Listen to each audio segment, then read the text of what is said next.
Hello, Alessandra. Thanks so much for joining our video conversation. So I'm Paul, and I'm the founder of InsightMatches. So InsightMatches is a platform that helps write global research grants. It displays the most suitable funds, helps you brainstorm your project idea, assembles and invites your research partners, and it generates the documents needed for submission.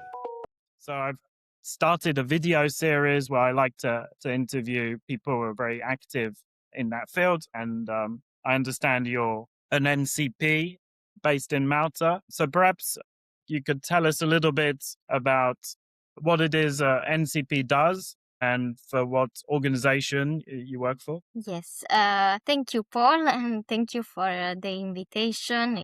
It's a pleasure to contribute to your such an important mission to help your country strive in this program. It's indeed not easy.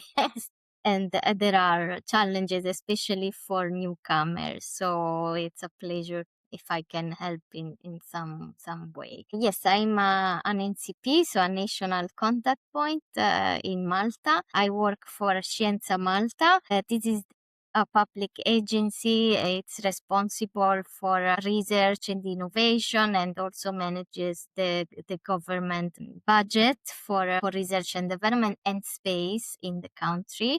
The organization consists of different technical units. So there is the R&I unit, which takes care of the research and innovation funding portfolio, the local one, the national. There is the internationalization, that is the department that is fostering international collaboration between Maltese researchers and international researchers, and it's not necessarily tied to Horizon Europe, so they also establish their own collaboration. There is the Policy and Strategy Unit, which is the brain of the organization, and it provides insights to the government when it comes to research and innovation at the national and international levels. And then there is the department I'm part of, the Framework Program Unit. It's the department that hosts all the national contact points of the country. And we assist the Maltese citizens to learn more about Horizon Europe, and we support them when they are interested in applying, and also throughout the process in case they are successful.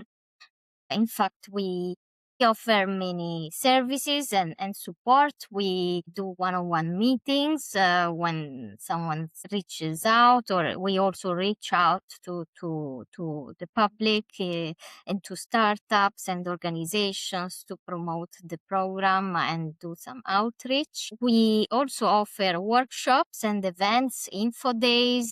We're pretty active. In fact, we have some events coming up because now it's the start basically of the 2026 work program. So we promote the new course. We do networking. We participate at European events so that we also network and help with the partner search. We do proposal review when requested, so we can help and give feedback before submission. We offer support schemes, so for the people interested, they can apply to our support scheme. These are national funds, but they are aiming to support proposal writing through, for example, a small grant to pay a consultant and with that, or pitch coaching, business coaching. We also have dedicated support for that. And then we help with project implementation in case there are successful beneficiaries. We're always there to help, I think. It sounds like it's a very broad kind of the mission to assist the Maltese citizen in everything to do with R&D projects. Yes, and I have to say, being a small country, the service the citizens get is quite extensive, because in bigger countries, the national contact points tend to be easier. Sometimes some countries, they don't have time to do one-on-one meetings. Yeah. So I think the Maltese citizens should feel a bit lucky to have this Sometimes it's but for this aspect, it's an advantage. Oh, that's a very good insight, because I've been speaking to a lot of NCPs, and it's not always easy to contact certain NCPs in very big countries. So from your description, it sounds like there will be typical, like, the people you work with. It can be understood as kind of like the typical classic kind of targeting of R&D, like maybe researchers, but from what you've just said, it does sound perhaps more and more there are different profiles of people taking part in or research or creative led projects. Like you mentioned citizens, but you also mentioned startups. And do you agree with me that perhaps things are changing a little bit, in that before we would only have PhD university professors doing these types of projects, but now it seems like there's more non-profits and more startups. Yes, please. Do you feel this is true on what you've observed? Yeah. Well, just to clarify, I say citizens, but yes, most often you need to have the back covered by an organization. I was meaning in more the general way, but yes, we actually reach out to all kind of organizations. And it also depends on the instrument of Horizon Europe. For example, 3 pillars. Pillar 1, for example, with the Marie Curie Fellowship. Yes, we can speak about citizens because anyone can apply to do a postdoc, assuming they have a PhD. But usually, then there is the Pillar 2, which is the consortium-based course. Then we reach out to any organization, academia, startups, NGOs, in the public sector is also well involved. While the Innovative Europe, of course, we focus more on startups. And since I'm the NCP for the European Innovation Council and also the European Institute of Technology and Innovation, I reach out most often to startups and SMEs. But yes, we have a varied portfolio of stakeholders, and sometimes it depends on the call as well. But there is also, if I can add, increasing interest in involving more and more the private sector, because it's very important, not only for research and development, but also at broader level for the economy. And eventually they are the players that will advance innovation. So yes, unfortunately they have a smaller support when it comes to apply to such a big programs. Usually startups are fast paced and these things take time. So that's also why we offer the support schemes, because academia most often they have a dedicated office which supports the researchers with the budget preparation, while unfortunately the private sector lacks most, especially startups lack this type of support. So we tend to help them more for this reason. For startups, would you say, is there a specific thing they're finding difficult, making the kind of consortium, or is it more just like the writing of the documents, or is it more like the admin side? What in your opinion is the hardest challenge for them in Malta? Well, again, sometimes it's really just a time constraint. But when they do find the time, of course, the first difficulty is perhaps understanding the program and also where and when to find the relevant call. There are, as I mentioned, pillars, clusters, and this terminology is good to learn. So, but it takes time. It's a lot of information all at once.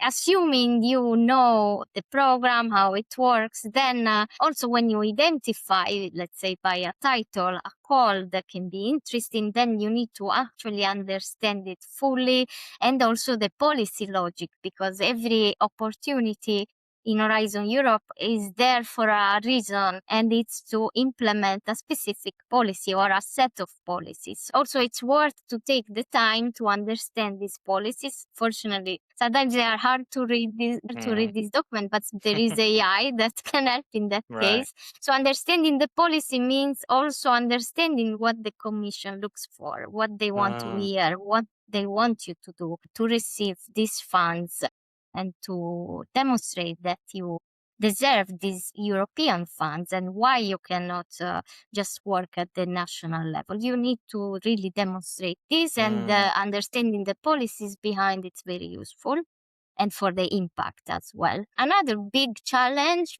probably one of the largest, is creating your consortium. So especially if you don't have already a network, you really need to go out there and find a complementary consortium. So if you are a startup, perhaps you need an academic, and so because every consortium should be a complementary and multi-actor. So we cannot have just like, it's not feasible to have, I don't know, 2-3 startups and you never involve other stakeholders. It's not really realistic. So the multi-actor approach ensures that you have a broad range of different stakeholders with different interests, sometimes even some negative, they can impact negatively the project, because in not all stakeholders can have a positive impact. So you need to also be able to involve people that can have a negative feeling about your idea, so that they are actually heard,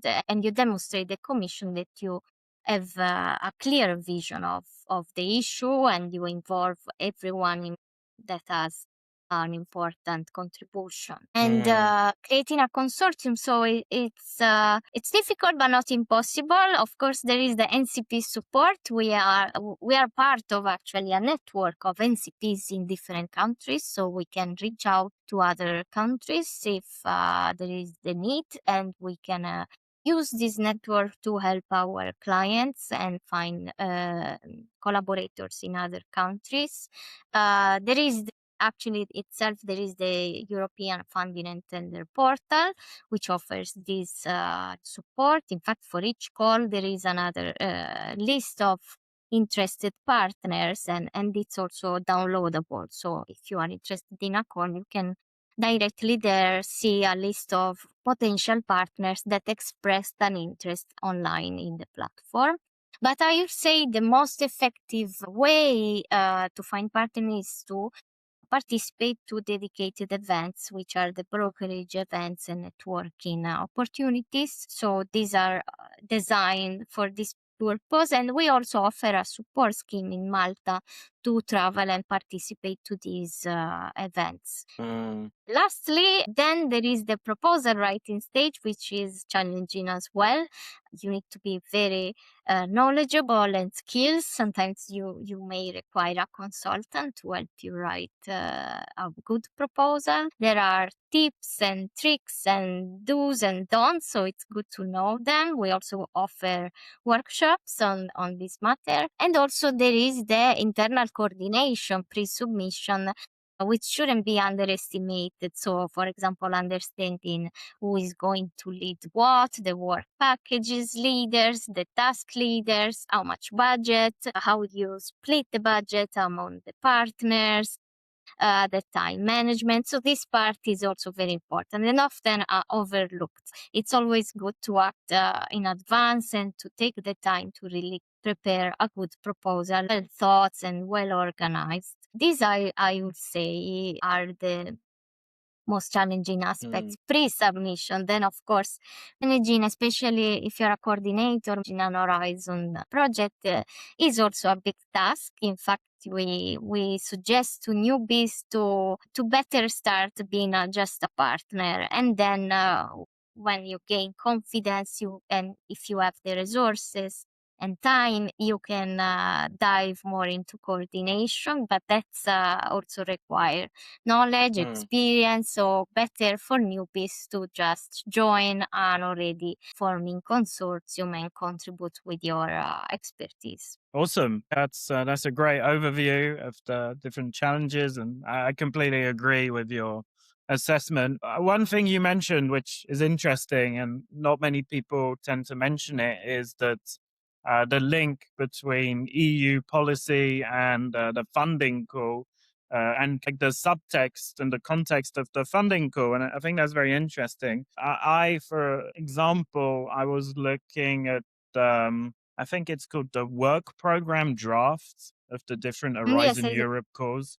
So it's like very large PDFs of 300 pages true. that provide a little bit of context. Do you have any tips or any other sources to kind of get that subtext, or how do you get that subtext Mhm. or that context to the funding calls? Yes. Well, so the work program usually is the document that the Commission publishes every year, which is the set of calls under a particular instrument that is going to be available for that particular time frame. It doesn't contain the policies, so there is an introductory part, for example, for a instrument like, let's say, Cluster 6. Cluster 6 is the a pillar 2 instrument that focus on environment and food and bioeconomy. Let's give an example. There at the beginning, you will find only the destination description. Destinations are another subcategory of the calls. For example, there is circular economy, zero pollution, or climate action. So when you read this destination description, you are actually reading the impact the Commission wants you to achieve. So this should always be kept in mind when you write the proposal. Your impact should reflect what you will read as a destination description, for example.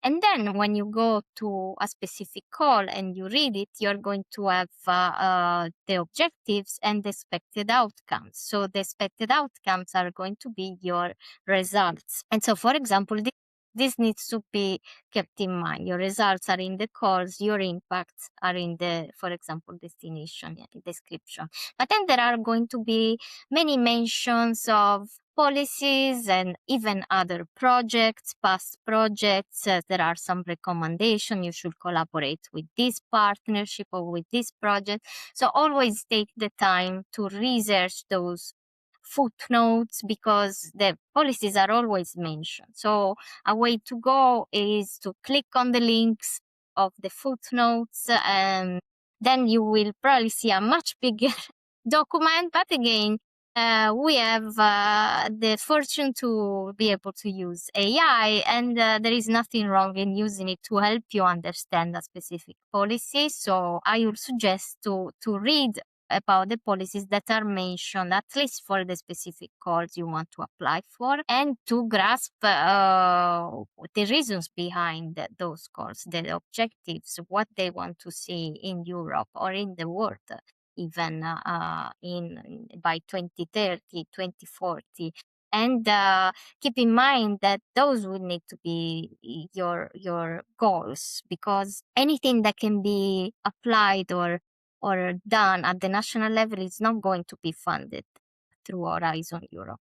There needs to be really a European level issue that you are solving and that you are creating an impact about. Very interesting. And one thing you mentioned as well was the brokerage platforms, places where people pitch their R&D Yes. projects, and also they seek partners. So you're able to schedule meetings with Mm-hmm. back to back in a very quick sort of format. I'm kind of curious, like, these brokerage events, they are organized by national agencies. Is that how it works? Or what is the funding behind this? Is this like a project, or how Yeah, yeah, does that yeah. work? Usually it's not organized at the national level. Usually it's either the commission or the can be an NCP project. So for example, as I mentioned before about the environment, there is the Care for Bio.